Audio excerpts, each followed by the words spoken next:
The 18th chapter, Smells. "Your uncle must now be found," said the doctor. "That is the next thing, now that we know he wasn't thrown into the sea." Then Dab-Dab came up to him again and whispered, "Ask the eagles to look for the man. No living creature can see better than an eagle. When they are miles high in the air, they can count the ants crawling on the ground. Ask the eagles." So the doctor sent one of the swallows off to get some eagles.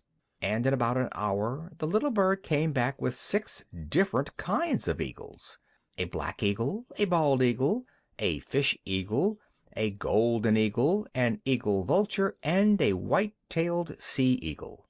Twice as high as the boy they were, each one of them, and they stood on the rail of the ship like round-shouldered soldiers all in a row, stern and still and stiff, while their great gleaming black eyes shot darting glances here and there and everywhere.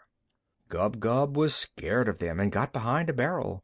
He said he felt as though those terrible eyes were looking right inside of him to see what he had stolen for lunch. And the doctor said to the eagles, "A man has been lost, a fisherman with red hair and an anchor marked on his arm. Would you be so kind as to see if you can find him for us? This boy is the man's nephew."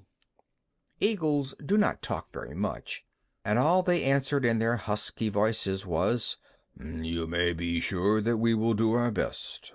For John Dolittle." Then they flew off, and Gub-Gub came out from behind his barrel to see them go. Up and up and up they went, higher and higher and higher still. Then, when the doctor could only just see them, they parted company and started going off all different ways, north, east, south, and west, looking like tiny grains of black sand creeping across the wide blue sky. "My gracious!" said Gub-Gub in a hushed voice. "What a height! I wonder they don't scorch their feathers, so near the sun." They were gone a long time, and when they came back it was almost night. And the eagles said to the doctor, "We have searched all the seas and all the countries and all the islands and all the cities and all the villages in this half of the world, but we have failed. In the main street of Gibraltar we saw 3 red hares lying on a wheelbarrow before a baker's door, but they were not the hairs of a man. They were the hairs of a fur coat. Nowhere, on land or water, could we see any sign of this boy's uncle, and if we could not see him, then he is not to be seen. For John Dolittle we have done our best." Then the 6 great birds flapped their big wings and flew back to their homes in the mountains and the rocks. "Well," said Dab-Dab after they had gone, "what are we going to do now? The boy's uncle must be found. There's no 2 ways about that. The lad isn't old enough to be knocking around the world by himself. Boys aren't like ducklings. They have to be taken care of till they're quite old. I wish Chee-Chee were here. He would soon find the man. Good old Chee-Chee. I wonder how he's getting on." "If we only had Polynesia with us," said the White Mouse, "she would soon think of some way. Do you remember how she got us all out of prison the second time? My, but she was a clever one." "I don't think so much of those eagle fellows," said Jip. "They're just conceited. They may have very good eyesight and all that, but when you ask them to find a man for you they can't do it. And they have the cheek to come back and say that nobody else could do it. They're just conceited, like that collie in Puddleby. And I don't think a whole lot of those gossipy old porpoises either. All they could tell us was that the man isn't in the sea. We don't want to know where he isn't. We want to know where he is." "Oh, don't talk so much," said Gub-Gub.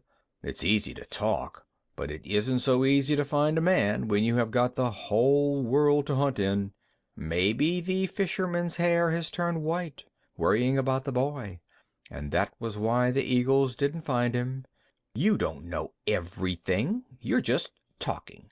You're not doing anything to help. You couldn't find the boy's uncle any more than the eagles could. You couldn't do as well." "Couldn't I?" said the dog. "That's all you know, you stupid piece of warm bacon. I haven't begun to try yet, have I? You wait and see." Then Jip went to the doctor and said, "Ask the boy if he has anything in his pockets that belonged to his uncle, will you please?" So the doctor asked him, and the boy showed them a gold ring, which he wore on a piece of string around his neck, because it was too big for his finger. He said his uncle gave it to him when they saw the pirates coming. Jip smelt the ring and said, "That's no good. Ask him if he has anything else that belonged to his uncle." Then the boy took from his pocket a great big red handkerchief and said, "This was my uncle's too." As soon as the boy pulled it out, Jip shouted, "Snuff, by Jingo! Black rappy snuff! Don't you smell it? His uncle took snuff. Ask him, doctor." The doctor questioned the boy again, and he said, "Yes, my uncle took a lot of snuff." "Fine," said Jip. "The man's as good as found. 'Twill be as easy as stealing milk from a kitten. Tell the boy I'll find his uncle for him in less than a week. Let us go upstairs and see which way the wind is blowing." "But it's dark now," said the doctor. "You can't find him in the dark." "I don't need any light to look for a man who smells of black rappy snuff," said Jip as he climbed the stairs.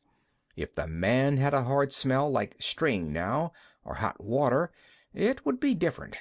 But snuff? Tut, tut!" "Does hot water have a smell?" asked the doctor. "Certainly it has," said Jip. "Hot water smells quite different from cold water. It is warm water or ice that has the really difficult smell. Why, I once followed a man for 10 miles on a dark night by the smell of the hot water he had used to shave with, for the poor fellow had no soap. Now then, let us see which way the wind is blowing. Wind is very important in long-distance smelling. It mustn't be too fierce a wind, and of course it must blow the right way. A nice, steady, damp breeze is the best of all. Ha! The wind is from the north." Then Jip went up to the front of the ship and smelt the wind, and he started muttering to himself. "Tar, Spanish onions, kerosene oil, wet raincoats, crushed laurel leaves, rubber burning, lace curtains being washed. No, my mistake, lace curtains hanging out to dry. And foxes, hundreds of 'em, cubs, and—" "Can you really smell all those different things in this one wind?" asked the doctor. "Why, of course," said Jip. "And those are only a few of the easy smells, the strong ones. Any mongrel could smell those with a cold in his head. Wait now, and I'll tell you some of the harder scents that are coming on the wind. A few of the dainty ones." Then the dog shut his eyes tight, poked his nose straight up in the air, and sniffed hard with his mouth half open. For a long time he said nothing. He kept as still as a stone. He hardly seemed to be breathing at all. When at last he began to speak, it sounded almost as though he were singing sadly in a dream. "Bricks," he whispered very low. "Old yellow bricks, crumbling with age in a garden wall. The sweet breath of young cows standing in a mountain stream. The lead roof of a dovecote, or perhaps a granary, with the midday sun on it. Black kid gloves lying in a bureau drawer of walnut wood. A dusty road with a horse's drinking trough beneath the sycamores. Little mushrooms bursting through the rotten leaves, and—" "Any parsnips?" asked Gub-Gub. "No," said Jip. "You always think of things to eat. No parsnips whatever, and no snuff. Plenty of pipes and cigarettes, and a few cigars. but no snuff. We must wait till the wind changes to the south." "Yes, it's a poor wind, that," said Gub-Gub. "I think you're a fake, Jip. Who ever heard of finding a man in the middle of the ocean just by smell? I told you you couldn't do it." "Look here," said Jip, getting really angry, "you're going to get a bite on the nose in a minute. You needn't think that just because the doctor won't let us give you what you deserve that you can be as cheeky as you like." "Stop quarreling," said the doctor. "Stop it. Life's too short. Tell me, Jip, where do you think those smells are coming from?" "From Devon and Wales, most of them," said Jip. "The wind is coming that way." "Well, well," said the doctor. "You know, that's really quite remarkable. Quite. I must make note of that for my new book. I wonder if you could train me to smell as well as that. But no, perhaps I'm better off the way I am. Enough is as good as a feast, they say. Let's go down to supper. I'm quite hungry." "So am I," said Gub-Gub. End of chapter 18.